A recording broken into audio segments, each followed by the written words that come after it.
حضرات، مبارک ہیں وہ لوگ جو رمضان المبارک کو پائے اور اس کا حق ادا کیا۔ رمضان المبارک جس کے تعلق سے وحدہ لا شریک ارشاد فرماتا ہے، اے ایمان والوں، تم پر روزے فرض کیے گئے جیسے کہ اگلوں پر تھے، تاکہ تم لوگ پرہیزگاری اختیار کرو۔ حضرات محترم، ابن جوزی رحمۃ اللہ علیہ نے بوستان الواعظین میں فرماتے ہیں کہ جس طرح حضرت یعقوب علیہ السلام کے 12 بیٹوں میں سے حضرت سیدنا یوسف علی نبینا علیہ الصلاۃ والسلام اپنے والد ماجد کو سب سے زیادہ محبوب اور پیارے تھے، اسی طرح سال کے 12 مہینوں میں رمضان شریف خدائے لم یزال کو، خدائے ذوالجلال کو زیادہ محبوب ہے۔ اور جس طرح اللہ کریم نے سیدنا حضرت یوسف علیہ السلام کے واسطے سے باقی 11 بھائیوں کی مغفرت فرمائی، اسی طرح رمضان المبارک کی برکت سے 11 مہینوں کی خطائیں اللہ عز و جل اپنے بندوں کی معاف فرما دیتا ہے۔ یہ رمضان المبارک کا خاص تحفہ ہے۔ حضرات محترم، حدیث پاک میں آتا ہے کہ جب رمضان شریف تشریف لاتا ہے تو آسمان کے دروازے کھولے جاتے ہیں، اور ایک روایت میں ہے کہ جنت کے دروازے کھولے جاتے ہیں اور دوزخ کے دروازے بند کیے جاتے ہیں، اور شیطان زنجیروں میں جکڑ دیے جاتے ہیں، اور ایک روایت میں ہے کہ رحمت کے دروازے کھل جاتے ہیں۔ سبحان اللہ! رمضان المبارک کی کیا عظمت شان ہے کہ اس کی آمد کے لیے جنت کو سجایا جاتا ہے، حوریں مزین و آراستہ ہو کر اپنے اپنے خاوندوں کو پیارے پیارے الفاظ سے بلاتی ہیں۔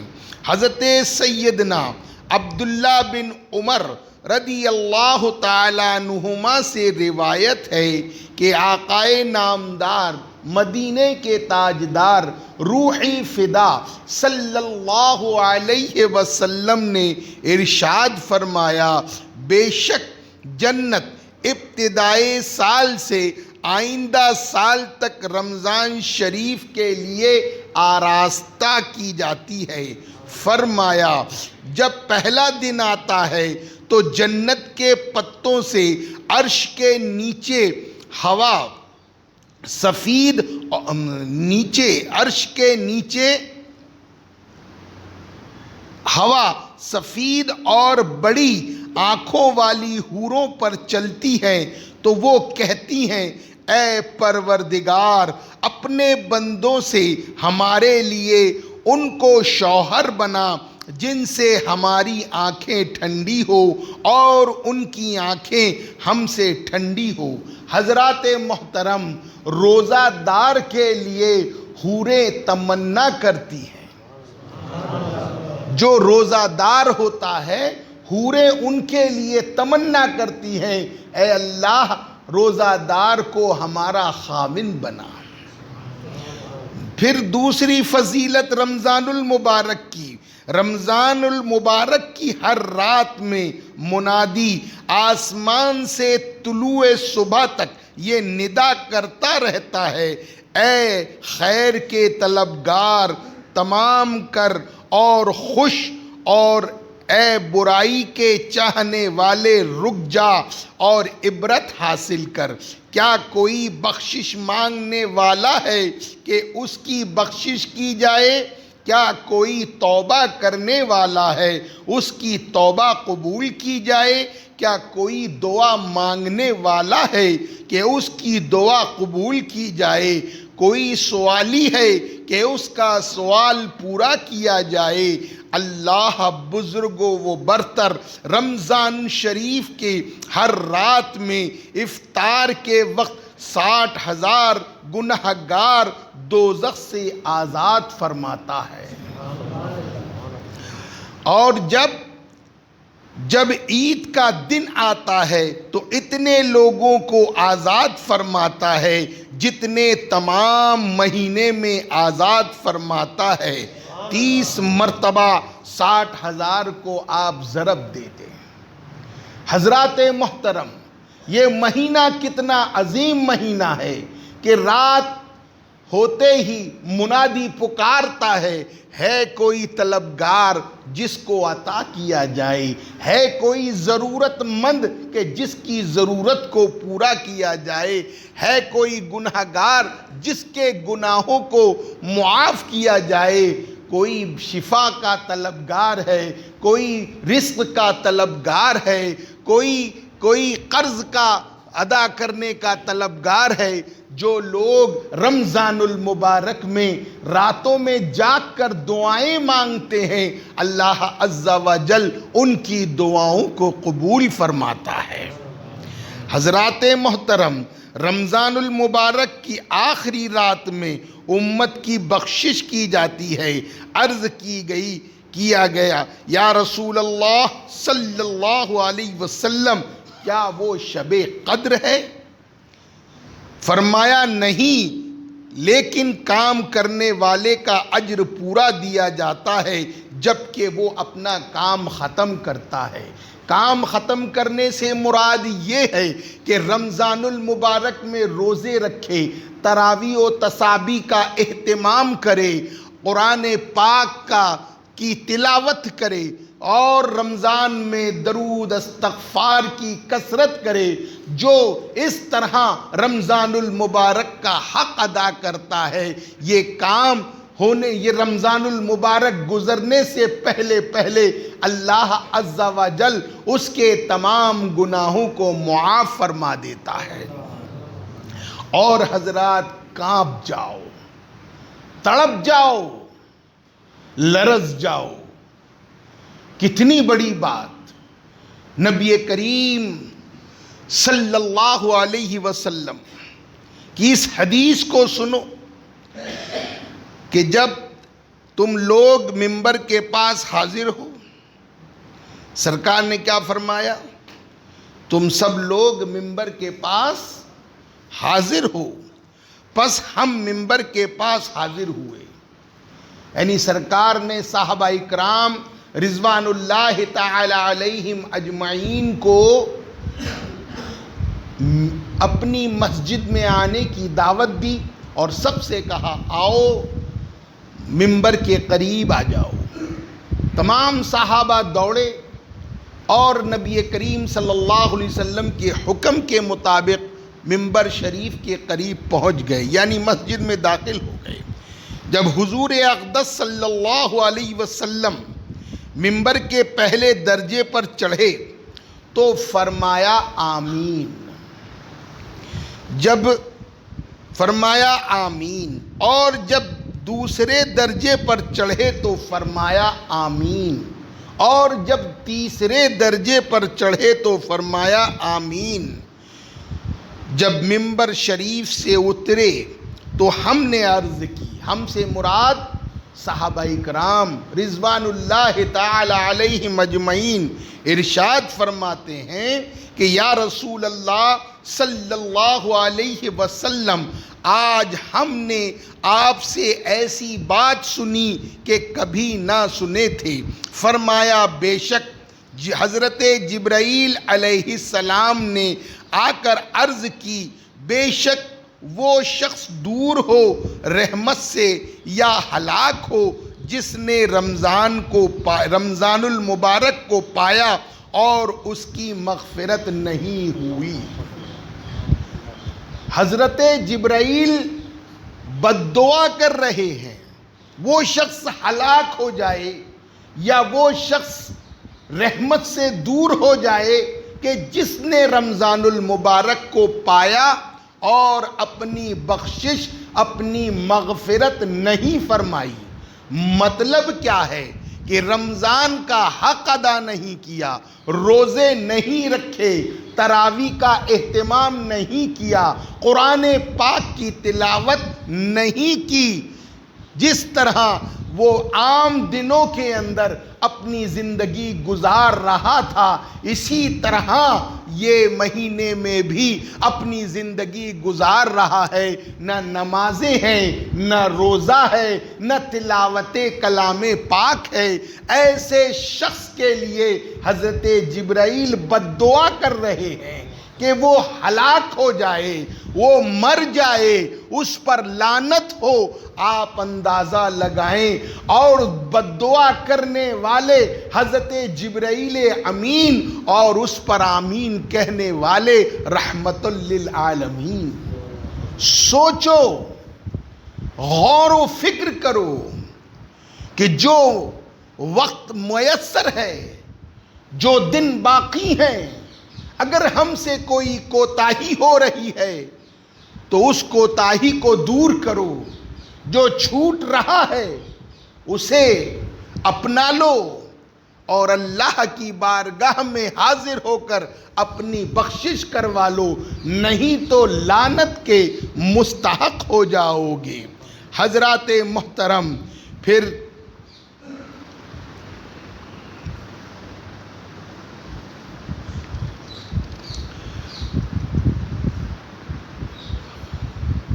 میں نے کہا آمین۔ جب دوسرے درجے پر چڑھا تو اس نے کہا کہ وہ شخص دور ہو جس کے پاس تیرا ذکر ہو اور وہ درود شریف نہ پڑھے۔ اس سے دوسری بات یہ معلوم ہوئی، حضرت جبرائیل امین فرماتے ہیں یا رسول اللہ صلی اللہ علیہ وسلم، جس امتی کے سامنے آپ کا نام پاک آئے اور آپ وہ شخص درود پاک نہ پڑھے، آپ پر درود نہ بھیجے، تو آپ فرماتے ہیں وہ بھی ہلاک ہو اور اس پر بھی لعنت ہو۔ تو جب بھی رسول پاک کا نام آئے صلی اللہ علیہ وسلم ضرور ضرور بولیں۔ تیسرے درجے پر چڑھا تو اس نے کہا، اس نے سے مراد حضرت جبرائیل امین سرکار فرماتے ہیں کہ اس نے کہا کہ دور ہو وہ شخص جس کے ماں باپ دونوں یا ایک کو اس کے سامنے بڑھاپے کو آئے اور اس کو جنت میں داخل نہ کرائے۔ میں نے کہا آمین۔ یعنی حضرت جبرائیل فرما رہے ہیں کہ یا رسول اللہ، وہ شخص جس کے والدین دونوں میں سے کوئی ایک اس کے سامنے بڑھاپے کو پہنچ گئے اور ان کی اس نے خدمت نہیں کی، ان کی اس نے ضرورتوں کو پورا نہیں کیا، ان کا حق ادا نہیں کیا، تو اللہ کے فرشتے حضرت جبرائیل امین ارشاد فرما رہے ہیں، بد دعا کر رہے ہیں کہ اے اللہ، ماں باپ کے نافرمان کو، ماں باپ کے بے ادب کو، ماں باپ کے گستاخ کو، ماں باپ کے حق ادا نہ کرنے والے کو اللہ ہلاک فرمائے اور اس پر لعنت ہو۔ یہ بد دعا کون کر رہا ہے؟ جبرائیل امین کر رہے ہیں۔ یہ کون آمین بول رہا ہے؟ رسول اللہ صلی اللہ علیہ وسلم آمین بول رہے ہیں۔ ہمیں اس حدیث پاک سے تین باتوں کا علم ہوا کہ رمضان کا حق ادا نہ کرے تو ہم پر رحمت نہ برسے گی، لعنت برسے گی، اور ہم نے نبی پاک صلی اللہ علیہ وسلم کا نام نامی سننے کے بعد درود نہ پڑھا تو ہم ہلاک ہو جائیں گے، اور والدین میں سے کسی ایک کو یا دونوں کو پایا اور ان کا حق ادا نہ کیا تو ہم پر لعنت برسے گی۔ اللہ سے پناہ مانگو اور اپنے آپ کو ان باتوں سے روکو۔ اللہ تعالی ہمیں نیک عمل کی توفیق عطا فرمائے۔ اور حضرات محترم، سیدنا حضرت ابو ہریرہ رضی اللہ تعالیٰ عنہ فرماتے ہیں کہ رسول خدا صلی اللہ علیہ وسلم نے ارشاد فرمایا، جس نے ایمان سے اور ثواب سمجھ کر رمضان شریف کے روزے رکھے تو اس کے پہلے گناہ بخش دیے جاتے ہیں، معاف کر دیے جاتے ہیں۔ یعنی جو رمضان المبارک میں روزہ رکھے گا اللہ تعالیٰ اس کو پاک اور صاف کر دے گا۔ سیدنا ابو ہریرہ رضی اللہ تعالیٰ عنہ سے روایت ہے کہ رسول اللہ صلی اللہ علیہ وسلم نے فرمایا کہ آدم کے بیٹے کا ہر عمل بڑھایا جاتا ہے، ایک نیکی سے 10 گناہ سے 700 تک اللہ تعالیٰ، یعنی رمضان المبارک میں عمل کو بڑھانے کا مقصد یہ ہے کہ جو ہم فرض پڑھتے ہیں اس فرض کو 70 فرض کے برابر ثواب دیا جاتا ہے، اور جو نفل پڑھتے ہیں اس کو فرض کے برابر درجہ دیا جاتا ہے۔ اور ایک روایت میں ہے جو 1 روپیہ خرچ کرتا ہے، خیرات کرتا ہے، اللہ تعالیٰ اسے 700 روپیے کا ثواب عطا فرماتا ہے۔ اور ایک روایت میں ہے کہ جو 1 روپیہ خرچ کرتا ہے اللہ تعالیٰ 1 لاکھ روپیے کا ثواب عطا فرماتا ہے۔ مطلب رمضان المبارک میں ثواب کو کئی گناہ بڑھا دیتا ہے۔ حضرات محترم، اور سنو، ارکان اسلام کا ایک رکن روزہ ہے۔ سردار دو جہاں صلی اللہ علیہ وسلم نے فرمایا، اسلام کی بنیاد 5 چیزوں پر ہے۔ سب سے اول توحید و رسالت کا اقرار، اس کے بعد اسلام کے 4 رکن، نماز، روزہ، زکوٰۃ، حج۔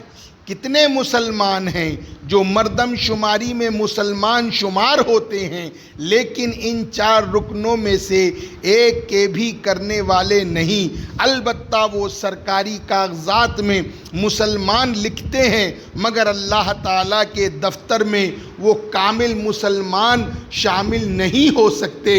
اس لیے روزہ نہ رکھنا کبیرہ گناہ ہے۔ یہ بھی اس وقت ہے جب وہ روزے کی فرضیت کا اعتقاد رکھتا ہو، اور جو اس کی فرضیت کا انکار کرے وہ بلا شبہ کافر ہے۔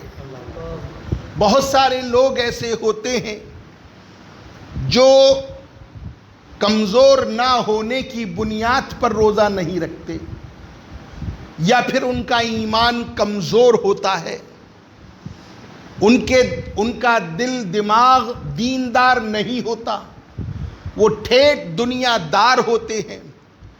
لیکن یاد رکھو، جو مسلمان ہے کل قیامت کے دن اسے ایک ایک سانس کا حساب دینا ہے۔ جو مسلمان ہے ایک ایک عمل کا اسے حساب دینا ہے۔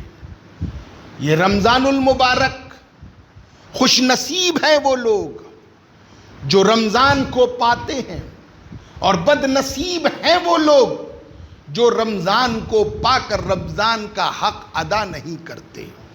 عام دنوں کی طرح یہ رمضان کو بھی وہ گزارتے ہیں۔ یاد رکھو، یہ مہینہ اللہ عز و جل کے نزدیک سب سے زیادہ پسندیدہ مہینہ ہے۔ اس مہینے میں اللہ تعالیٰ ایک روایت کے مطابق ہر گھڑی 10 لاکھ گنہگاروں کو جہنم سے آزاد کر کر جنتی بناتا ہے۔ اور یہ مہینہ وہ مہینہ ہے جس میں ہر لمحے اللہ عز و جل کی رحمتیں، برکتوں کا نزول ہوتا ہے۔ لیکن ایمان والے کے لیے ہے، جو ایمان والا ہے اللہ عز و جل ہمیں رمضان المبارک کا احترام کرنے کی توفیق عطا فرمائے۔ اور یاد رکھو، روزہ کس کے لیے رکھتے ہیں ہم؟ اللہ کے لیے رکھتے ہیں۔ تو اللہ عز و جل ہمیں دیکھ رہا ہے۔ روزہ رکھنے کے بعد نہ تو کوئی کھاتا ہے نہ تو کوئی پیتا ہے۔ اللہ کو یہ ادا اتنی پسند آتی ہے کہ اللہ تعالیٰ خود فرماتا ہے کہ روزہ دار کے لیے میں خود ہوں، یا میں خود اس کی جزا دوں گا۔ اس لیے رمضان المبارک کا زیادہ سے زیادہ احترام کرو۔ اور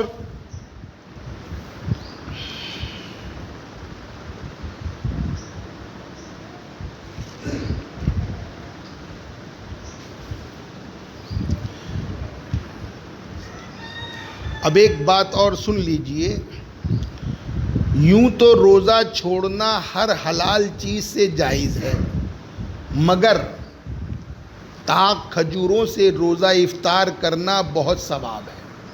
روزہ چھوڑنا یعنی روزے کا افطار کرنا۔ روزہ چھوڑنا مطلب یہ روزہ نہ رکھنا نہیں، یہ بہت پرانی اردو ہے یہ، تو اس میں یہ لکھا ہے کہ روزے کو افطار جب کریں تو کھجوروں سے افطار کریں۔ کھجوروں سے روزہ افطار کرنا بہت ثواب ہے۔ اگر کھجوریں وقت پر نہ ملے تو پانی سے روزہ کھولا جا سکتا ہے۔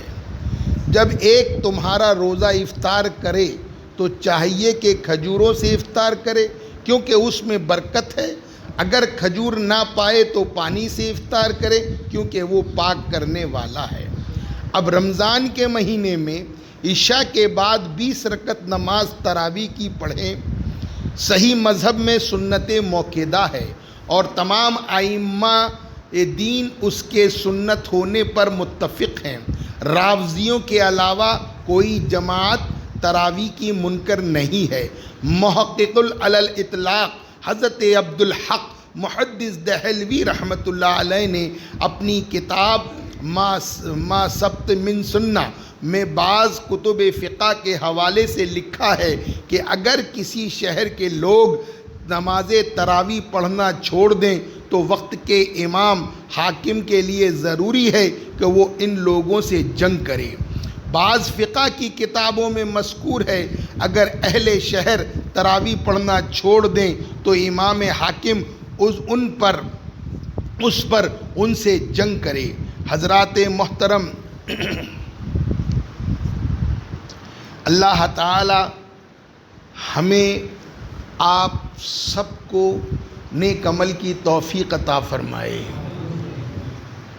وما علینا الا البلاغ۔